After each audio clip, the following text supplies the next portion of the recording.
Jacob Tissot. We are your morning sports show, Cincinnati. Look at you. We're just cutting you off. There we go. There we go. There we go. Hey, Cincinnati. How are you? Look, PDF is here. How you doing? I'm doing fantastic. Paul David. Thanks for having me on.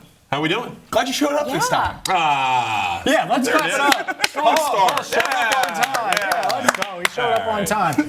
First topic today. Let's talk. Paul Frischner, the Rebound Rundown. Make sure you subscribe wherever you get your podcasts. Follow wherever you get your podcasts. And we're going to talk college hoops with you in a second. But you know what we're going to do first? I think we're going to bring on the Fanta man. Yeah, the Fanta man. The one and only John Fanta is here to talk all things NBA Finals. Let's go. Let's welcome John in. And there he is. John, we appreciate the time. Thanks for jumping on first word. You have any fun stories about Paul before we dive into the NBA Finals? I would certainly love if you shared one or two. Wow. Well, you know, the first thing, it's great to be with you guys. Congratulations on your launch. I think that this is fantastic for Cincinnati sports fans and beyond. I think you guys are going to make it an incredible impact. So thanks for having me on. It's a thrill to be on first word. Let's go. My Paul Frischner story. Well, number one, this is a guy who he has a napkin in his car. He's got a full size like you would have at a wedding. And he uses that for meals in his vehicle. So that's one of the biggest takeaways that I have on Paul Frischner. And also that Paul Frischner doesn't like chicken wings, which there is not a world that I could imagine where I would not. I mean, subject matter shown. I have to have a chicken wing. Are you kidding me? He tried it recently. I think you did, Paul, but I couldn't believe it took you 20-plus years to have a wing. What is going on? I'm sitting next to him right now. Yeah. I don't know if I can, John, because wings are a must. Paul, explain yourself. Yeah, no, we go out to the restaurant. My first thought is never like, I'm going to get 12 wings. Right, because it's 15. I'm never going to get 15 wings. I don't think John understands what he did to the office this afternoon. It's going to be chicken wings until we leave today. Today? All week. Forever. Thanks, John. You're not a wing Thanks, John. You're not a wing. You a player? What are you? I can't believe it. John. Well, sounds like this will be my first and last word on this show. No, it will not. If anything, this is more motive. We're going to bother you more for more Paul stories anytime we need ammo. Yeah. In all seriousness, Paul and I we've been doing games and coverage of college basketball and beyond. We had called the Big East baseball tournament a number of years in a row, and Paul's one of my favorite people in the business. So he's the best. His star is only just beginning to rise because I think it's only going to continue to. And a great broadcast partner and somebody I've always loved sharing the stage with or sharing a broadcast with. Yeah. No, Paul is the man. He would be even more the man if he enjoyed chicken wings. You got to ask him about the car etiquette of eating another time. That's for probably a different. They haven't seen it, John. They haven't seen what I have under the driver's seat in my car. They don't know. They've never been exposed to it. This is a new crew to it. Yes. He's gonna have to show you guys during a commercial break what's going on going on in the car. That's all I'm gonna say. In the Frischner mobile. Yeah. Oh my goodness. Yeah. It's bad. Would it help? I'm not proud of it. Yeah. I have so many questions, but we do need to talk to this John Fanta about the NBA Finals. So let's go there. Does it feel like to you that the winner of tonight's game is going to win the Finals? You know what? I don't know if I'm ready to say that. I think in a lot of series you would say yes because of momentum swinging and whatnot. But guys, I think the Knicks are a better team on the road. They clearly are. I mean, first off, the amount of fan support that they get away from their building, it's noticeable on these broadcasts. And based on people that I've talked to that have been on site, it's noticeable there. They seem to play looser when they're on the road. Here's the thing. There have been adjustments in this series. So San Antonio in Game 3, they put Victor Wembanyama in a place where they said, you know what, you're going to take away the corner. In the first two games of the series, the Knicks shot 15 of 28 from three. That's no bueno for San Antonio.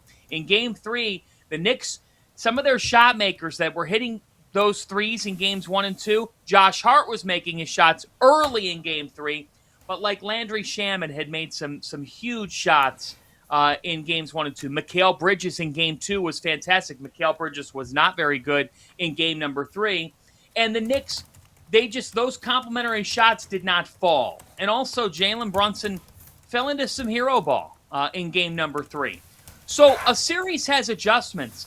And I think when you're dealing with two talents like Victor Wembanyama and Karl Anthony Towns, Towns who swings everything for the Knicks. If Towns plays well, the Knicks win. He didn't play well in game 3.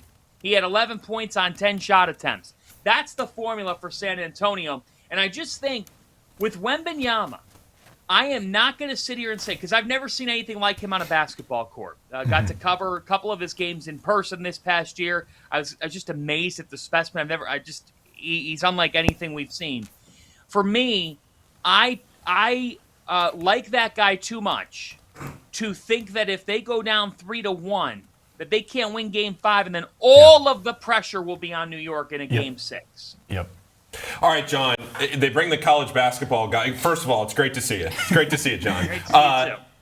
They bring the college basketball guy on. I'm going to ask the college basketball question. We've talked so much about all these guys that have played at Madison Square Garden in these big games as Big East players. You look on the San Antonio side, Champagnie, Steph Castle. You look at the Nova Knicks on that side, and how many games that you and I have sat there and watched in Madison Square Garden, how many huge shots they've hit in their college careers. I just want to ask you personally, what was it like the other night sitting there watching those guys compete in Madison Square Garden at this level? Because I'm listening to Mike Breen at the very end when Steph Castle steps the line, and Mike Breen says he's hit some huge free throws here as a college player at UConn, and now they're at this stage on the world stage. Can you just kind of reflect on that and what that means maybe for the college game now translating into the NBA Finals? Well, it shows you why Yaxel Lendeborg, Marez Johnson, and Adai Mara should all get taken in the lottery in this year's draft. We shouldn't overcomplicate things. If you've won in college and you've won at a high level in college, or you've shown efficiency in the college game, today's NBA is about roles. Role allocation has never been more important. And Stephon Castle understands his role on this team. Now, I think it's even bigger than the Spurs originally thought. I think it's even bigger than Steph originally thought, because I didn't see him coming out of college and playing as much point guard as he's played. But he's an elite defender. And Connecticut, their first national championship in 23 of this run that they've been on, Castle wasn't a part of that. They had an elite offense, and they had a good defense, but they had an unbelievable offense. In 24, they had an elite everything. And the reason why they were outstanding defensively was because of Stephon Castle. So what it does, Paul, is, it makes you, when you're watching these guys in college, like, let's not try to dissect to a point where we're getting away from the facts. All Stephon Castle has done is win. Now, Julian Champagnie was on some weaker St. John's teams, but if you watched Julian Champagnie, you knew two things. Number one, he was a bucket, and number two, he played the right way. He had amazing feel in college, and he understands that his role with the San Antonio Spurs is to be a catch-and-shoot guy, and he is that. And he contributes in other ways, too, but he's really delivering to that end. As for the Villanova guys, look, the 2017-18 Villanova team is the best college team that I've covered. They dominated you, and in ways that other teams that have also been dominant, they didn't do what this Villanova team did in 17-18. You could not touch them. In the NCAA tournament, it was laughable. We went to the Final Four in San Antonio, and it was just an act of formality. Like Connecticut in 24, it felt like that too. But, man, this was just they still had to play Zach Edey in the final. It was like maybe Purdue could hang around. They didn't. But here's the thing. In 17-18, like Bridges, Brunson, and their ability to just will their team. Brunson was in total, and I mean total control. So what it does is it shows that the guys who are dominating college basketball, which now more than ever, it's semi-pro basketball. You got a lot of guys coming back to the college game to make money, more money than they would make in the pros. If they do that, let's not get stupid. Like, these guys can do it at the next level, and they are. Talked about the guy doing it at the highest level at Villanova. Jalen Brunson has been the engine for this Knicks team really since this core got here, but he hasn't been Jalen Brunson so far in these finals, shooting 37% from the field, as many turnovers as he has assists so far this series. How have the Knicks been able to get out to a 2-1 lead with him playing the way he is, and can they win this series if he doesn't turn it around? They can't win this series if he doesn't turn it around, and they won't win this series if he doesn't turn it around. It's a great question and an awesome point. And for me, how have they been able to win 2 of the first 3 games? Well, I thought game 1 was a feeling out game. But let's look at it this way. All 3 games have gone down to the final minute or 2. I mean, they've all been down to the wire games. So, like, when people expressed that they were surprised in game 3, I was kind of thinking to myself, that's a little disrespectful to San Antonio. You know, we're acting like they got their butts kicked by 20 in each of the first 2 games. No, they were in both games. They're a young team.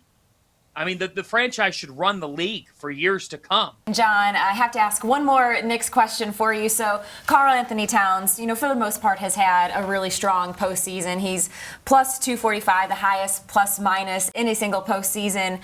But he has 0 points in the fourth quarter in this series. It was something that I saw, and I was like, how in the world is that possible? Is that at all concerning for, you know, the Knicks for the duration of the series, looking to, you know, close out a finals win? Or is that something that maybe we're reading a little bit too much into? Well, I don't think we're reading too much into it. Karl Anthony Towns is the matchup nightmare to the Spurs. He really is. And his ability to mobilize Wembanyama, get Wembanyama moving defensively, making Wembanyama work, that changes the game. You know, that's just it here. They're up 2-1, and Brunson has not been particularly good, and Towns has not been a factor in key moments in the game.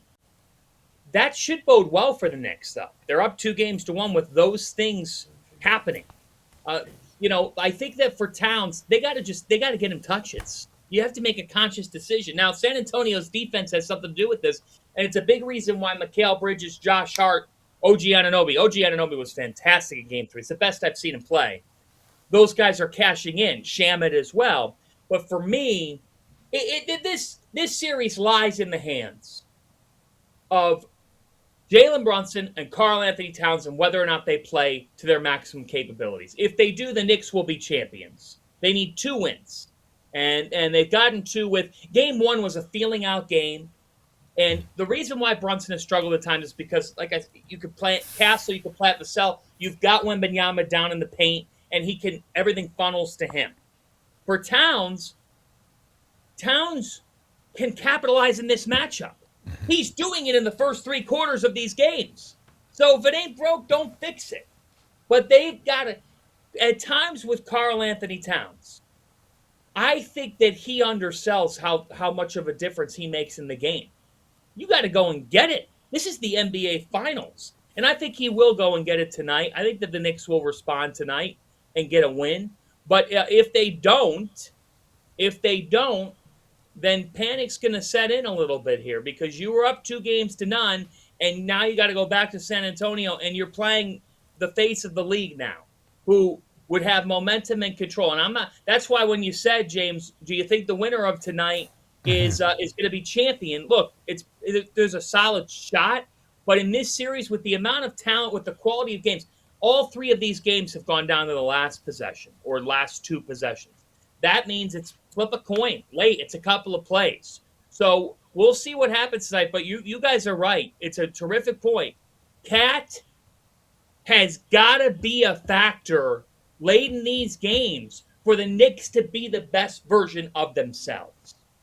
And I think if he is, it puts the pressure on Wembanyama, and that's what I think is interesting about this. Is you look at the Western Conference Finals and what Victor did, and it was like almost on again, off again. They're down 3-2, and then he plays great in 2 straight. But he played great in 4 games. He didn't play as great in 3 of the games. They win 4 out of 7.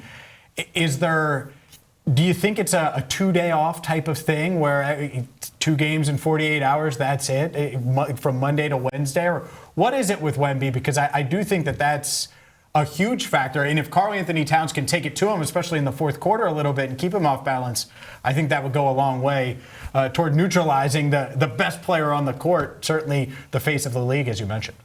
Well, it starts with the defensive end. You have to be disruptive to Wembanyama and make it tough for him to get catches. You have to make him work to get his buckets. Because if you're making him work when he is scoring, you're at least making it harder on him.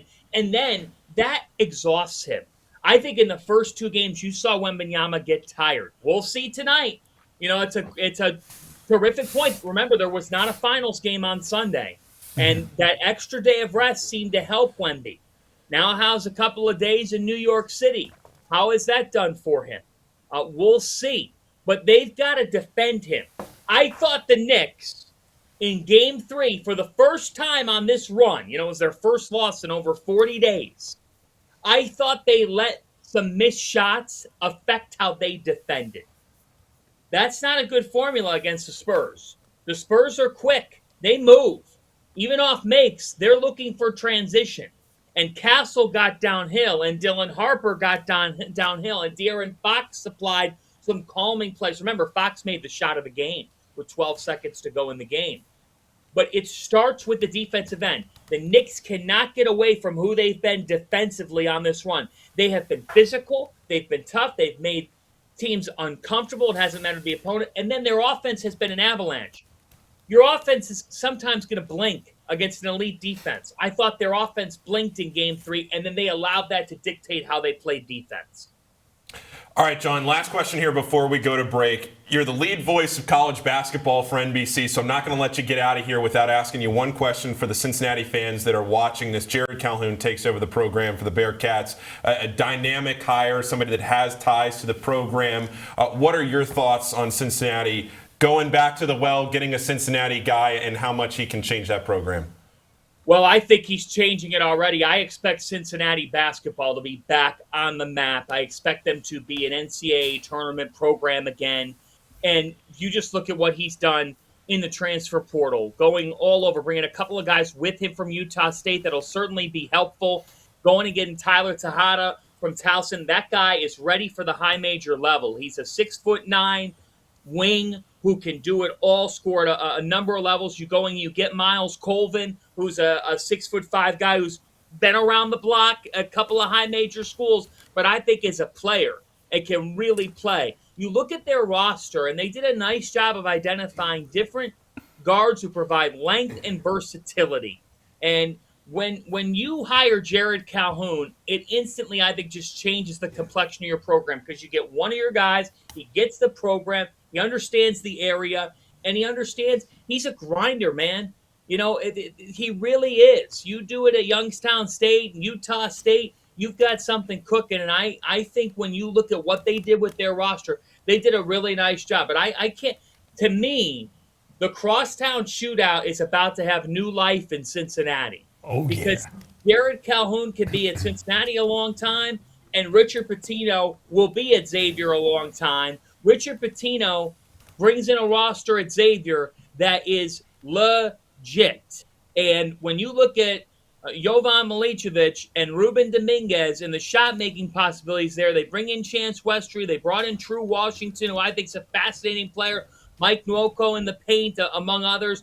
The Xavier Musketeers are going to take off. They have a makeup that could say top 25 good. Cincinnati has a makeup that says they're going to be a factor in the Big 12, can be a tournament team. Folks around the area in Cincinnati, you are in for a promising college basketball season with a lot of juice, new buzz, and that rivalry come December will be high level. I love it. I love hearing that about both schools. They need to be in the tournament, John. We need to be talking about two tournament teams. I'm sick of not being able to do that. It's been way too long. So hopefully that's the case. John, you're the best. I appreciate you giving us the ammo for Paul. We're going to make fun of his lack of wing eating, and we certainly appreciate your time. Give him hell, James. I can't believe this guy. It's just, no, he's the best. But maybe some wings on the air. I might DoorDash him over to First Word. to see if Paul could try a couple on the air. When you're in town, I'll take you to what I think is the best wing place in the area, and everyone's going to ask me about it, so we'll get to that at some point during the show. But, John, we appreciate the time. Thank you, guys. Appreciate you guys. Have a great day.